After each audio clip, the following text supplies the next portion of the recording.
In case of mammalian ear, human ear has been discussed as a model over here, and we know very well that human ear, it consists of three main portions.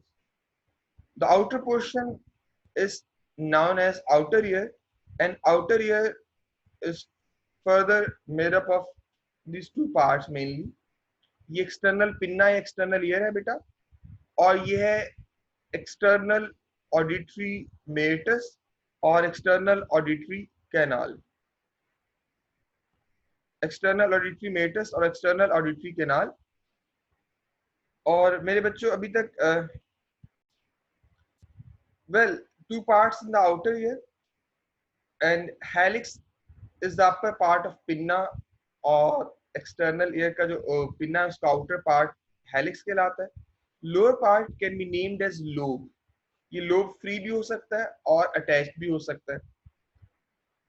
While on the other hand, if you're looking at the diagram, तो middle ear में कौन कौन से portions आ जाते हैं? Middle ear is consisting of ear ossicles. ये three bones को मिला के कहा जाता है। First bone is the malleus, which is directly connected with the tympanum or tympanic membrane. Tympanum या eardrum, ये first part है actually middle ear का। Tympanum is directly connected with the ear ossicles, जिसमें malleus आ जाएगा। Second portion incus and third portion stapes.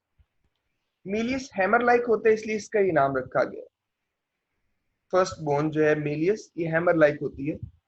Second जो incus है ये anvil like है, और third stapes, it appears like a stirrup. Stirrup कहते हैं रकाब को। घोड़े पे बैठने के लिए एक टूल सा यूज किया जाता था बेटे, कर्व सा। अब इसकी शेप फर्दर मैं नेक्स्ट डायग्राम में और क्लियर करके दिखा दूंगा कि ये स्टिरअप, ये स्टेप्स कैसे नजर आती है। Middle ear has a cavity which is known as tympanic cavity. ये जो येलो कलर में पार्ट्स में हाईलाइट करूंगा बेटा, ये मिडल ईयर के पार्ट्स होंगे। ग्रीन कलर में हाईलाइटेड पार्ट्स आउटर ईयर के हैं, और रेड कलर में मैं हाईलाइट कर दूंगा इनर ईयर के पोर्शंस को। Ear drum, ear ossicles, malleus, incus and stapes, and auditory tube. Auditory tube is the tube which connects the middle ear with the pharynx or middle ear with the throat. While inner ear is having three main parts. इनमें बेटा एक part है semicircular canals. Semicircular canals plus vestibule, ये जो portion है vestibule. Semicircular canal और vestibule, they are concerned with equilibrium. जबकि third main part जिसे हम कह रहे हैं कॉक्लिया, ये जो कॉइल ट्यूब्स हैं जो प्रीवियस डायग्राम में स्टेटेंट शो की गई थी, coil tubes, these are concerned with hearing. Coil tubes, they are connected with the brain, or cochlea is connected with the brain through cochlear nerve, and vestibule, which is concerned with equilibrium, is connected with the brain via vestibular nerve. यहाँ पे दो तरह की Windows हैं जहां पे sound waves का inlet या आउटलेट होगा। Inlet opening of the sound waves, जो साउंड वेव्स यहाँ पे हिट करेंगी इस पोर्शन के साथ, वो राउंड ओवल विंडो कहलाती है, जबकि जहां से डिसिपेशन होगी वो राउंड विंडो। इनकी डिटेल मैं नेक्स्ट डिस्कस कर देता हूँ बाकायदा। ओवल विंडो और राउंड विंडो का डिफरेंस आपको नेक्स्ट स्लाइड्स में क्लियर हो जाएगा। वेल,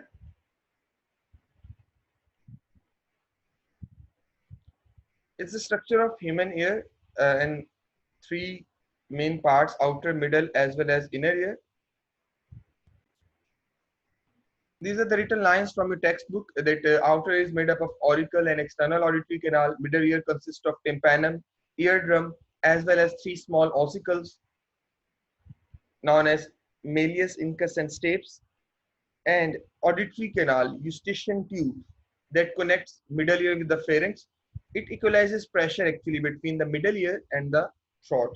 जो आपने यहाँ पे auditory canal observe की, ये auditory tube या auditory canal, ये एक कनेक्शन है मिडल ईयर और फेरिंक्स का, और ये एयर को इक्वलाइज करती है बिटवीन, एयर प्रेशर को इक्वलाइज करेगी between throat, pharynx as well as the air.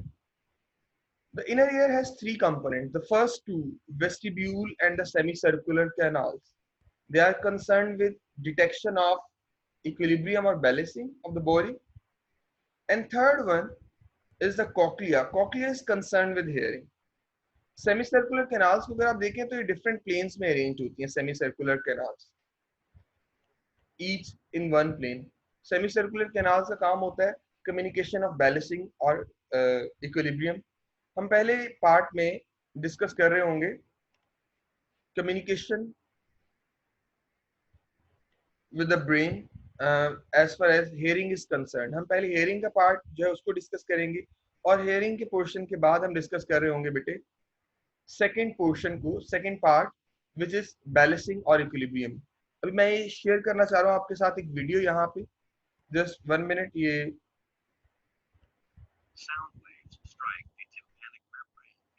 ये वीडियो शो कर रही है आपको बेसिकली ओवल विंडो और राउंड विंडो का कॉन्सेप्ट जो है उससे वो क्लियर होगा आपको इस वीडियो से. Let me share it via screen here. Just look at this. Okay,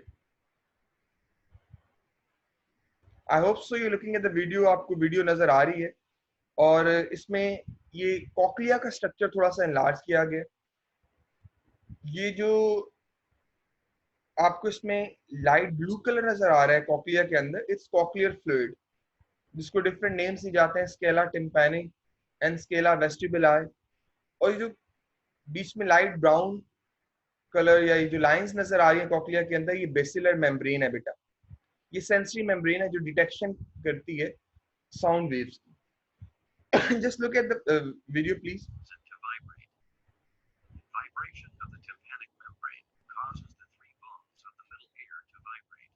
सबसे पहले टिम्पैनम में वाइब्रेशन जनरेट हो रही है और फिर मेलियस, देन इंकस और फिर स्टेप्स. स्टेप्स जहां पे कनेक्टेड है, this part is known as oval window. और ओवल विंडो के अंदर साउंड की जो वेव्स हैं, फ्रीक्वेंसी है, वो जनरेट होके जाके बेसिलर मेम्ब्रेन को वाइब्रेट करती है.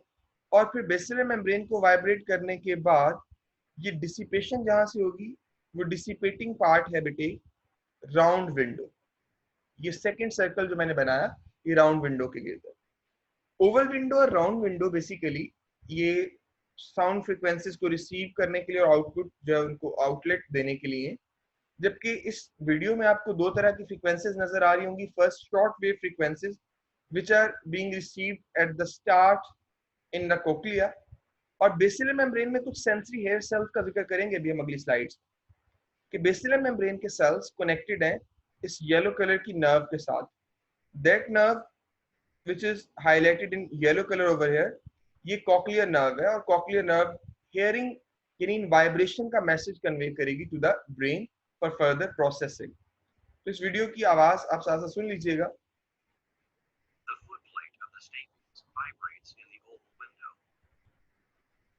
Vibration of the foot plate causes the parallel in the scala vestibuli to vibrate, which in turn causes displacement of the basilar membrane. Scala vestibular, scala tympani के different part show किए गए हैं. Actually इसके अंदर जो fluid है वो move कर रहा है जो बेसिलर मेम्ब्रेन की जो है मूवमेंट कॉज करेगा और बेसिलर मेम्ब्रेन आगे कम्युनिकेशन करेगी फर्दर.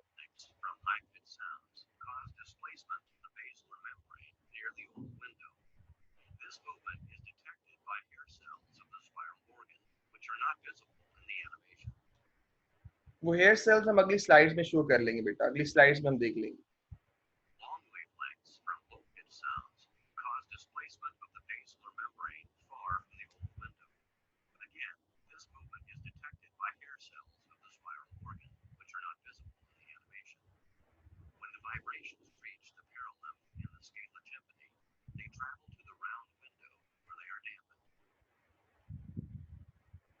यानी ये डैम्पन ये खत्म कहाँ पे हो रही है, राउंड विंडो तक. और दूसरा पॉइंट जो आपने नोट करना है कि बेसिलर मेम्ब्रेन में चेंज प्रोड्यूस हो रही है. That change is communicated by sensory hair cells and this cochlear nerve. तो इसमें दो चीजें आपने नोट करनी है कि साउंड वेव्स जो इनकमिंग साउंड वेव्स कहाँ से आ रही हैं, they are coming via oval window. जो अपर पोर्शन जहां से एंट्री हो रही है ओवल विंडो है और जहां से एग्जिट कर रही है ये राउंड विंडो है, ग्रीन कलर का जो part. Just look at this. और बेटा इसमें बेसिलर मेम्ब्रेन का स्ट्रक्चर ये हम फर्दर डिटेल से आगे डिस्कस कर लेते हैं। दूसरा ये था कि shorter wavelength near the oval window, ये करीब ही इसमें जो आप देख रहे हैं बेसिलर मेम्ब्रेन को एक्टिवेट करके तो एग्जिट कर रही हैं, जबकि लॉन्गर वेवलेंथ थोड़ा सा नेक्स्ट एरिया में जाके, अगले एरिया में जाके ये वाइब्रेशन या बेसिलर मेम्ब्रेन की एक्टिवेशन कॉज करेंगे, which is communicated to the brain. जैसी साउंड होगी फिर उसके अकॉर्डिंग उसकी प्रोसेसिंग हो जाएगी। Well here is another video, एक और वीडियो यहाँ पे जो आपको डिफरेंट पोर्शन के फंक्शंस और बेसिलर मेम्ब्रेन के अंदर होने वाली चेंजेस को डिस्कस कर देगी। Just look at this.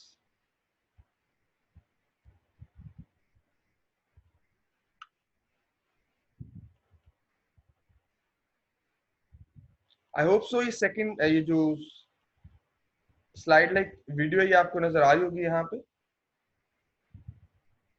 ये साउंड वेव्स की फ्रिक्वेंसी शो की गई है कि साउंड वेव्स जो है वो कैसे एयर ड्रम के साथ जाके वाइब्रेट करेंगी।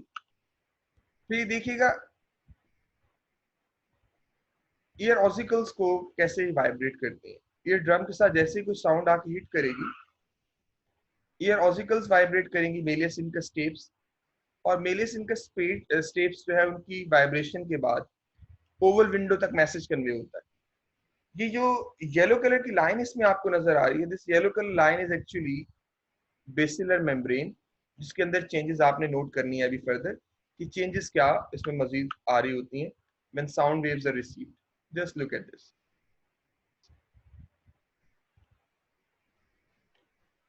When the oval window is pressed in the initial portion of the pliable basilar membrane also bulges, ये भी मूव कर रहा होता है और राउंड विंडोज को डिसिपेट करने के लिए this in turn produces a bulge in the round window into the middle ear.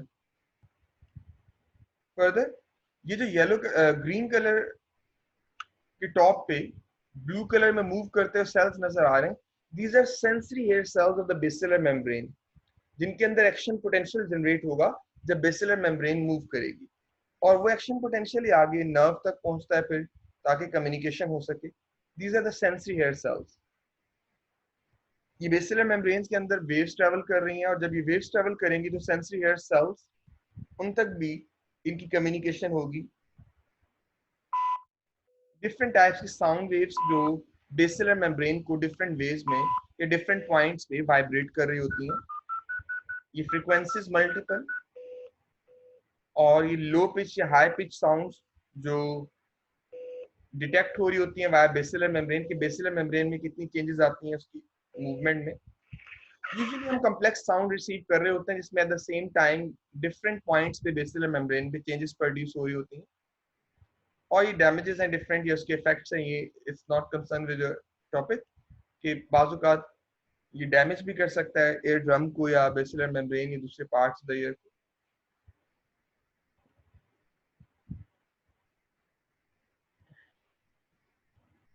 Well we were discussing functions of the human ear. अभी हम इसकी डिटेल जो है वो with reference to book, textbook, उसको हम देख लेते हैं बेटा।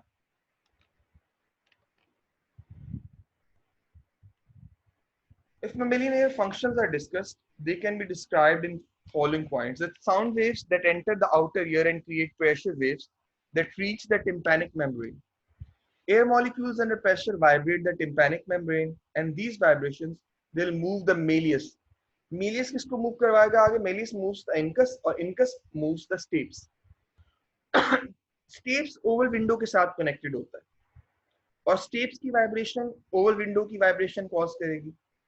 Oval windows set up pressure changes that vibrate the fluid in the inner ear or cochlea. These vibrations are transmitted to the basilar membrane, causing it to move or ripple. अब इस पे receptor hair sales होते हैं, specifically कुछ receptor hair cells का structure. Organ of Corti, specific organ एक part है जिसके साथ ये कनेक्टेड होंगे, that are in contact with the overlying tectorial membrane. ये ऑर्गन ऑफ कॉर्टाई और टेक्टोरियल मेम्ब्रेन की टर्म्स मैं आपको भी डायग्राम से क्लियर करता हूँ बेटे। Are bent and they cause generator potential. That generator potential is transmitted to the vestibulocochlear nerve and then to the brain for more interpretation. Vibration in the cochlear fluid dissipate from the round window. Generate कहाँ से होती हैं? Oval window से। और dissipate कहाँ से होंगी? Round window से। यहाँ पे दो टर्म्स है जिनको आपने नेक्स्ट डायग्राम्स में जरा फोकस करना है, जो आपकी बुक में, टेक्स्ट बुक में यूज हुई है।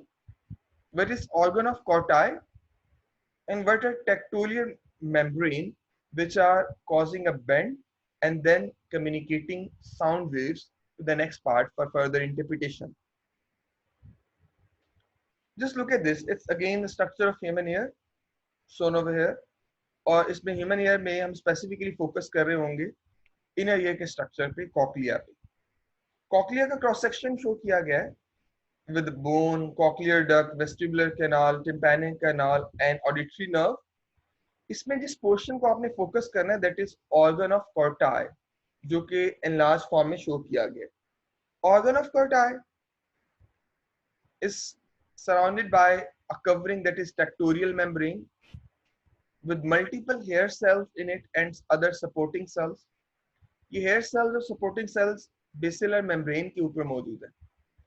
And hair cells, sensory hair cells, they are connected via sensory neuron to the auditory nerve. ये auditory nerve का part बन जाते हैं sensory neurons। ये sensory hair cells जैसे ही fluid के अंदर basilar membrane के ऊपर मौजूद fluid जो उसके अंदर मूवमेंट होती है, तो सेंसरी हेयर सेल्स वाइब्रेशन को डिटेक्ट करके ऑडिटरी नर्व को कन्वे करते हैं, जो फर्दर प्रोसेस होगी नेक्स्ट पोर्शन। आई होप सो ये जो टेक्टोरियल मेम्ब्रेन और ऑर्गन ऑफ कॉर्टाई की बात हो रही थी, ये आपको इस डायग्राम से क्लियर है। फर्दर ये कोई डायग्राम है जो गाइटन फिजियोलॉजी से ली गई है, मेडिकल फिजियोलॉजी ऑफ गाइटन। इसमें बेटा ये मेलियस इनकस और स्टेप्स की डायग्राम यहाँ पे क्वाइट क्लियर है, जो आपको नजर आई थी कि स्टिरअप लाइक होती है। Just look at this. और स्टेप्स जहां पे एंड हो रही होती है उस पोर्शन को नाम देते हैं ओवल विंडो। और ये राउंड विंडो है जो आप डिसिपेशन के लिए यूज कर रहे होते हैं। अपर स्ट्रक्चर ये सेमी सर्कुलर कैनाल और वेस्टिब्यूल, इसको नेक्स्ट पार्ट में भी हम बैलेंसिंग या इक्विलिब्रियम के साथ रिलेट कर लेते हैं। But this coiled portion or coiled tube, they are known as cochlea, having cochlear fluid inside and basilar membrane, और इसके साथ कनेक्टेड होती है कॉक्लियर नर्व। ये बाकी इसके डिफरेंट पोर्शंस या कॉक्लिया के स्पाइरल सेगमेंट्स का स्ट्रक्चर दिया गया। इसमें एक पार्ट को एनलार्ज किया गया है जिसको आपने फोकस करना है, that is organ of Corti which is concerned with hearing. और ऑर्गन ऑफ कॉर्टाई के अंदर आपने अभी भी देखा कि अपर पोर्शन टेक्टोरियल मेम्ब्रेन है। टेक्टोरियल मेम्ब्रेन के साथ साथ इसमें सेंसरी हेयर सेल्स मौजूद हैं और sensory hair cells ultimately connected हैं इस येलो कलर के पार्ट यानी नर्व के साथ। और बेस स्पेस के जो मेम्ब्रेन मौजूद है that is known as basilar membrane. Basilar membrane पे जो सेंसरी हेयर सेल्स हैं इन्हीं की मूवमेंट आगे डिटेक्ट होंगी। ये बेसिलर मेम्ब्रेन को थोड़ा एनलार्ज किया गया है कि जब स्टेप्स यानी ओवल विंडो से साउंड वेव्स रिसीव होती हैं, they called vibrations, they induce vibrations and these vibrations are transmitted out through the oval window। आप इनकी जो शेप नोट कीजिएगा बेसिलर मेम्ब्रेन के अंदर मौजूद सेल्स की, जहां पे वाइब्रेशन जनरेट हो रही हैं उनमें बेंट नजर आ रहा। और ये आपने भी वीडियो में भी नोट किया था कि बेसिलर मेम्ब्रेन के अंदर vibrations near the oval window और away from the oval window कैसे जनरेट हो रही होती है। Next portion is basically equilibrium, लेकिन उससे पहले थोड़ा सा फ्रीक्वेंसीज की बात की गई कि ह्यूमन की जो फ्रीक्वेंसी रेंज है जिसको हम रिसीव करते हैं 20 हर्ट्ज से लेकर 20 मेगा हर्ट्ज या 20 साइकिल पर सेकंड से लेकर 20,000 साइकिल पर सेकंड है। But with the passage of age के साथ साथ ये एबिलिटी कम होती है। Other vertebrates may receive some high frequency sounds such as dog whistle 40,000 cycles per second या 40 मेगाहर्ट्ज से भी ज्यादा की जो साउंड्स है वो रिसीव, साउंड वेव्स हैं वो रिसीव कर रहे होते हैं। वेल इक्विलिब्रियम आपने अभी पढ़ा था कि इक्विलिब्रियम दो तरह का होता है, एक स्टैटिक और दूसरा डायनामिक। और इक्विलिब्रियम के बारे में हमने जो बात अभी डिस्कस की थी that it is detected by vestibule और semicircular canals. Actually vestibular structure के अंदर कुछ स्पेसिफिक ग्रेनुलर स्ट्रक्चर्स मौजूद होते हैं जिन्हें हम कहते हैं ऑटोलिथ्स। इन ऑटोलिथ्स की जो मूवमेंट है, ऑटोलिथ की मूवमेंट, ये ऑटोलिथ्स नजर आ रहे हैं, साथ एक जेली लाइक मटेरियल है, फ्लूइड लाइक पोर्शन है जिसकी बेस पे सेंसरी हेयर सेल्स और सपोर्टिंग सेल्स मौजूद है। ये स्टेशनरी फॉर्म में इनकी शेप देख लीजिए, और जब हेड मूव किया जाता है तो इस फ्लूइड की शेप जो चेंज हुई है जिलेटिनस मटेरियल की, उसको नोट करें। ऑटोलिथ की मूवमेंट, क्या ऑटोलिथ भी एक साइड पे मूव कर रहे हैं according to the gravitational force. और सेंसरी हेयर सेल की शेप, उसमें भी चेंज आ जाता है। ये चेंज कम्युनिकेट होती है और बॉडी की पोजीशन हमारा ब्रेन जो है वो डिटेक्ट कर लेता है। This diagram has been taken from your text book. ये ऑटोलिथ्स हैं tiny granular structures. Normal position में ये जेली लाइक मटेरियल और सेंसरी हेयर सेल्स और उनके सीलिया। जब हेड अपराइट है, अगर हेड को डाउनवर्ड बेंड करते हैं, फॉरवर्ड बेंड करते हैं, तो जिलेटिनस मटेरियल और ऑटोलिथ डाउनवर्ड मूव करेंगे। इनकी मूवमेंट की वजह से सीलिया, जो सीलिएटेड सेल्स हैं, उनमें मूवमेंट जनरेट होगी बेटा। And this movement is communicated to the brain via vestibular nerve, ताकि बॉडी की जो बैलेंसिंग उसको नोट किया जा सके। ये इसी को नोट किया गया। समटाइम कांस्टेंट मूवमेंट की वजह से ये फ्लूइड मूव करता रहता है। जैसे सी सिकनेस का केस है, या कभी आप खुद अगर गोल दायरे में, गोल चक्कर में घूम रहे हो, तो उस गोल दायरे में या गोल चक्कर में घूमते हुए जब आप स्टिल भी हो जाते हैं, तो स्टिल होने के बाद भी थोड़ी देर तक आपको लग रहा होता है that you are still moving in that circle. उसकी वजह ये है कि जो जिलेटिनस मटेरियल है, लिक्विड है, ये मूव कर रहा होता है। और ये जो लास्ट डायग्राम है, इसमें भी इसी फ्लूइड या जिलेटिनस मटेरियल को एंडोलिफ कहा गया। और सीलिया प्लस रिकवरिंग कप्यूला, हेड की रोटेशनल मूवमेंट के बाद इसमें रोटेशन जनरेट होगी, that is detected by the vestibular nerve.